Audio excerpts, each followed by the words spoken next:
T लेके आ।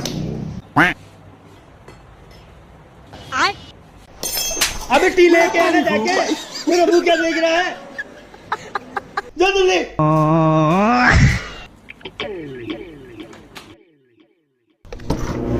अबे साले टकलू, ये क्या गाड़ी सही की है? 5,000 रुपए भी ले लिए। अरे क्या हुआ गाड़ी के? मुझे क्या पता, उस मूछे वाले मिस्त्री ने तैयार की थी। अरे यार, उस मुच्चे वाले ने। आपको शाम को गाड़ी मिल जाएगी और आज के बाद उस मुच्चे वाले से तैयार मत करो ना गाड़ी। ठीक है भाई, शाम को आता हूँ मैं। ठीक है भाई साहब, ठीक है, आप आ जाना शाम को। बॉस टी जल्दी आ जाओ, मेरे हाथ जल रहे हैं। साले आज के बाद मेरी दुकान में दिखाई दे दिया ना, लोगों ने तो काट में ड्रम में डाला था, मैं तेरे को टंकी में डाल दूंगा। निकल जा मेरी दुकान से।